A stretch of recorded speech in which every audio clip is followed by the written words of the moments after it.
dwarf illiterate boar! That's enough, you two. What are you doing? It's because she came at me! It's her fault! Not you! If you want to fight, then I guess I'll just have to fight too. To save time, you can both come at me at once. If either of your blades manage to draw blood, I'll give you a prize. Which is, I know, the two of you get to order me around for a day. If you don't want to fight me, you can just make up.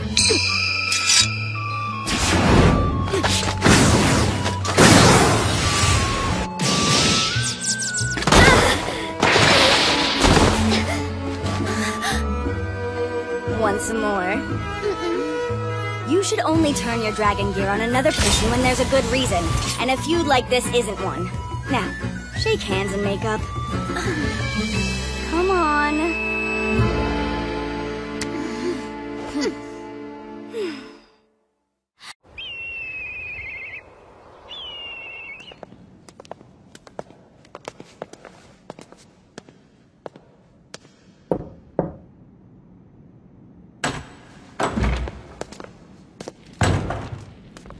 Hello. I really appreciate you making the journey here. That's our agreement. And these little fellas, well, they're even happier than I am to see you. So, let's start off with the most important stuff. The woman who's marched an army into your land without any reason or warning. Elisaveta Fomina, Flash Princess of the Thunder Swirl. What could possibly motivate her to do this? I'll explain, but I need you to stay calm. It was the middle of last summer. Elisaveta and I were campaigning together, fighting a pirate band that was raiding the coast. And just as we finished up, she accused me of not being fair. According to her, my soldiers funneled the pirates toward her lines, so they had to bear the full brunt. Is there any truth to that? I read the reports, but I can't say either way. I haven't been able to talk to her because she abruptly stopped writing me in the fall. And that's when Lady Elisaveta mobilized her men against you? She was just looking for any excuse to invade. Being ill, you'd think these little ones would find me unworthy of being a war maiden and choose someone else. Then I wouldn't have to turn to you now, or even be in this situation at all, but they don't agree. Well, I think it's a beautiful thing. War maidens are chosen by their dragon gear. And because of this, my problem is now yours. Stop worrying about it, Sasha. I'm happy to be here, it's no problem. I'll drive that scheming Elisaveta out of Legnica and let you get back to recuperating. That reminds me. From what I hear, you've been on some interesting military adventures lately. In one of Sophie's letters, she mentioned something about you even going to Brune? Yes, there's a young count in all kinds of trouble. I couldn't abandon him to the dukes there, so I'm lending him a hand. Seems like it's more you who's been lent a hand by him. Oh, please, Lim, don't act like you're above it all. I have vivid memories of him saving your life with his mouth, right on your breast. Sounds like you've both really taken to this Brunish noble. He's a fascinating fellow. If you get to talk to him, you'll like him right away, too. Sasha, I have to bring him here sometime to say hello, and I might even let you borrow him. For a little bit.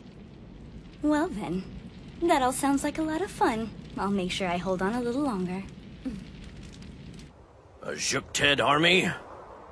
I've been hearing through our spy network that a minor nobleman in Brune formed an alliance with the Juk-Ted army. Huh. They've committed several thousand soldiers, but why? What does Juk-Ted have to gain from allying with such a lesser partner? Listen up! Send an envoy to this girl. If the War Maiden is as beautiful as her reputation holds, then give her my full support. Sora! If she's more man than woman, tell the envoy he's welcome to return empty-handed. That's your first demerit. What? Your greeting began with you saying, "Thank you for saving us." It's not smart to assume generosity. For all you know, I might demand compensation for the help. And what should I make of you giving me this tea before I said a word? I make tea for everyone I parley with, even those I hate.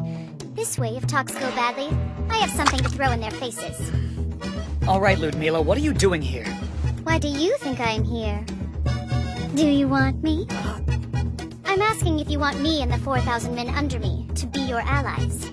Of course. Second demerit. I know you're hard up, but you're coming across too desperate and it gives away your bad position. And I will not enter into an alliance with a fool. Please help me, Ludmila. I don't have anything of worth to offer you right now. But if you can wait until the war's over, I promise I'll come up with something. Lift up your head, Tigra.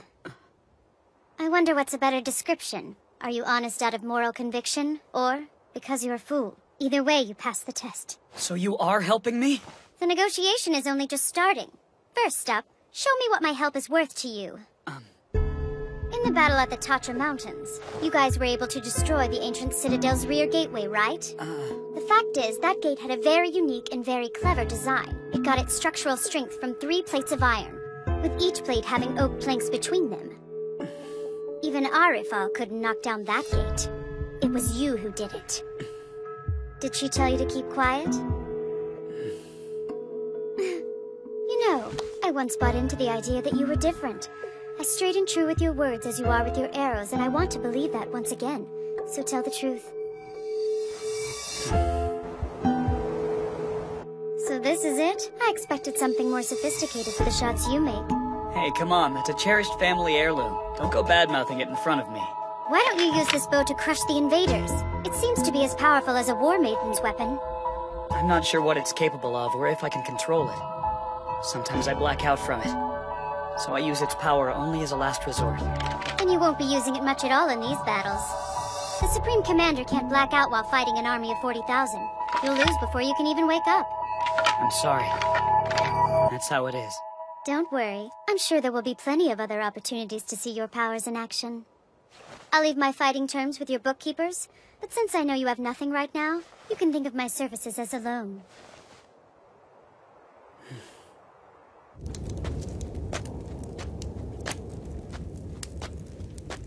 So, she's on board? Yes, we made a deal.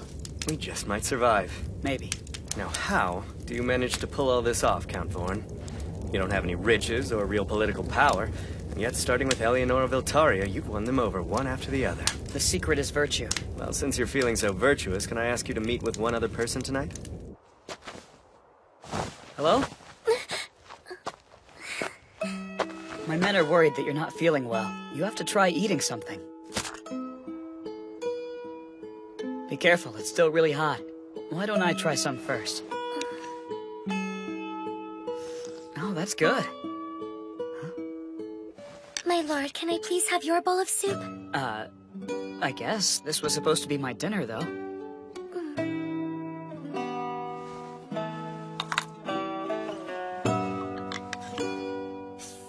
It's so warm and tasty.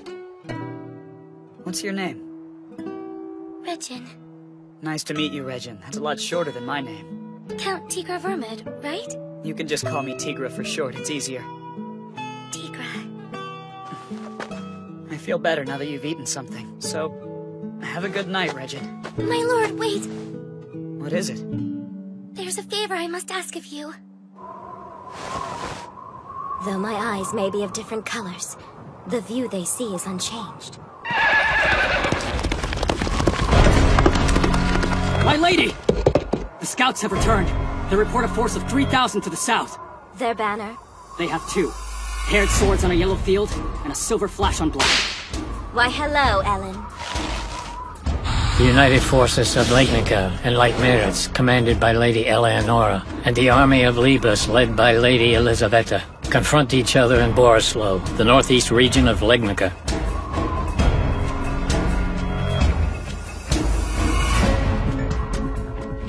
I want you to protect Ellen for me. After all this time, it's probably not something I even need to ask, but I wanted to say it out loud anyway, so you know how serious this is. I fear Ellen may have chosen a path that proves even more dangerous than usual. There are sure to be those who disagree with her. They will try to stand in her way and plot against her. And then, it won't be her trusty Arifal that protects her. It will be people. But how? You have stood by Ellen's side for a long time, Lim. First as mercenaries and when she became a war maiden, so asking you to do this seems like the most natural course. Please protect Ellen, Lim. I will protect her with everything I have.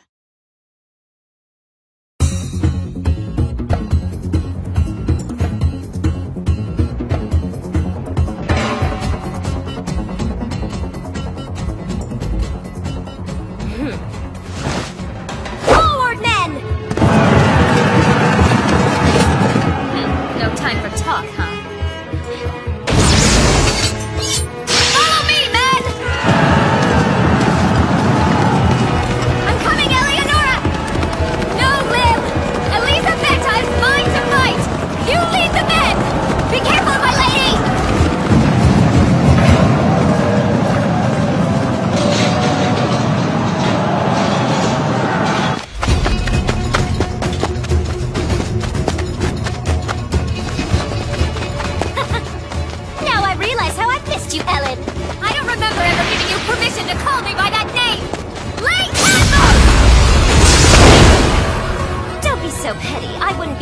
You called me Liza!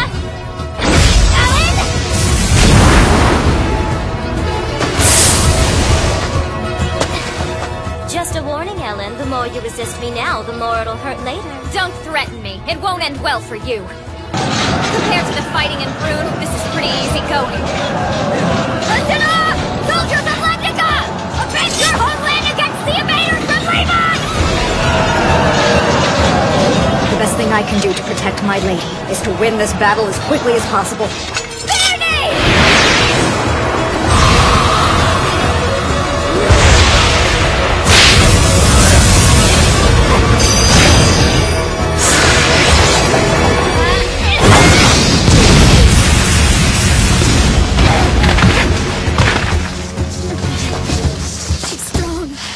Take much to turn you from cocky to terrified, does it? Don't be so quick to think you've won this fight. Go down, air and all! Main anvil!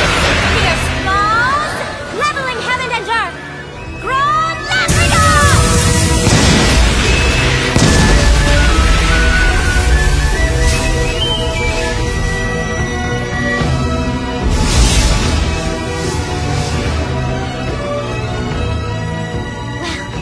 Looks like we're evenly matched.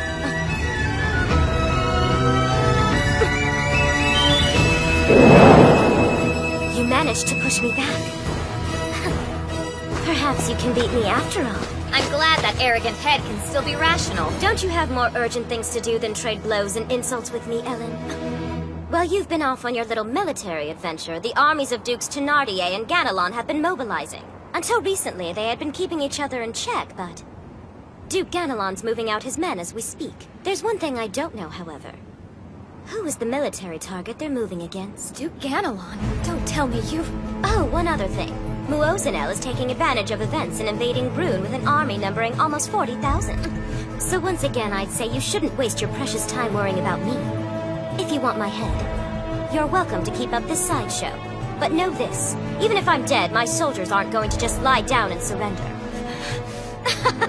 You don't trust a word I'm saying. Very well, how about this? We exchange a written pledge. Are you serious? Yes, a pledge to withdraw troops and begin formal negotiations regarding the pirates. How about the first term be that you and I agree to a non-aggression pact with each other for 1 year? I want to add one condition. And what might that be?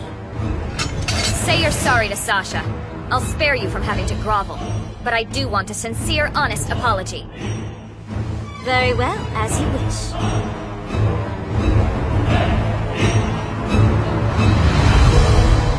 And with that, the Battle of Borislow comes to an end.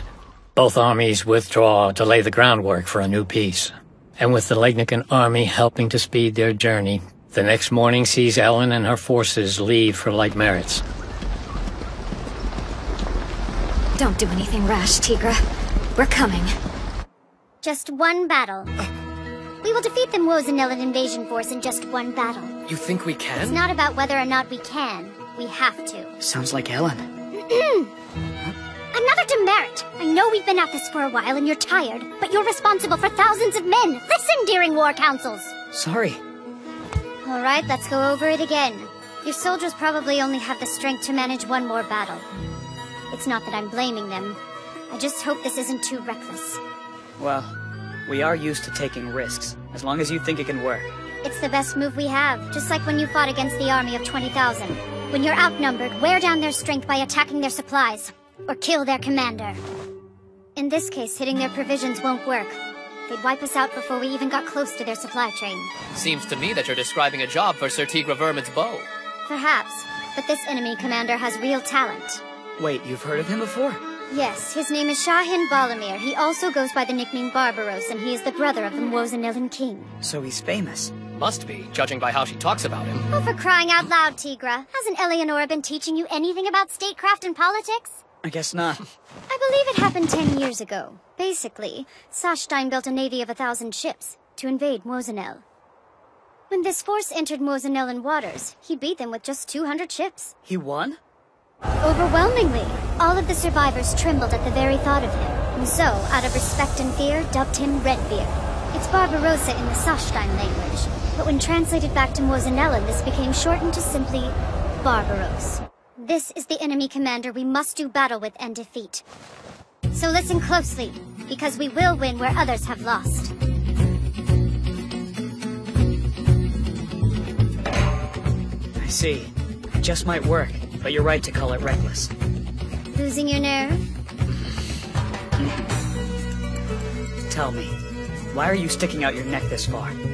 It's simple, because I'm confident you're capable of repaying a loan this great. And I hope the way you pull it all off leaves me feeling very satisfied. Good luck, Tigra.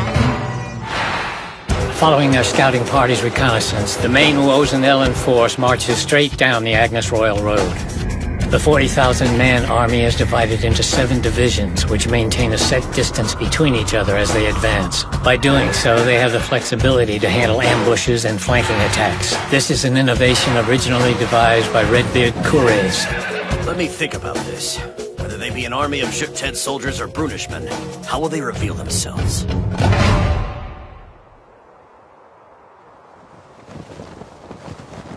They still haven't appeared, have they?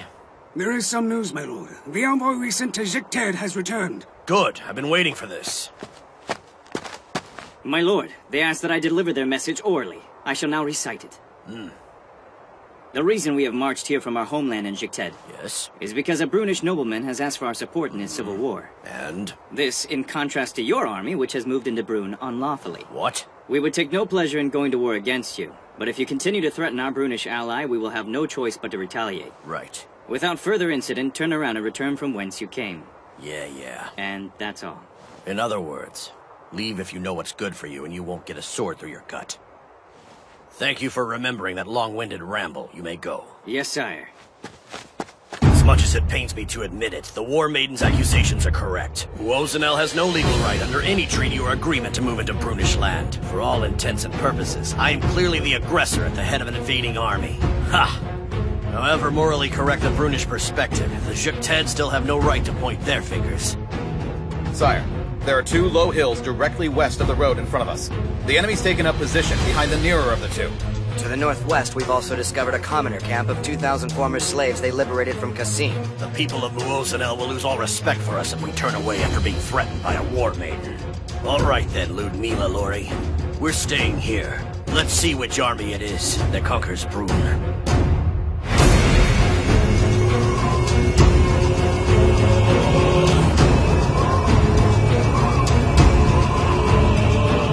Don't worry, we'll win. We must. Snow starts to fall sometime late in the morning. Once it stops, the battle, which will be known as the Ormea Campaign, will turn a perfect field of white to red.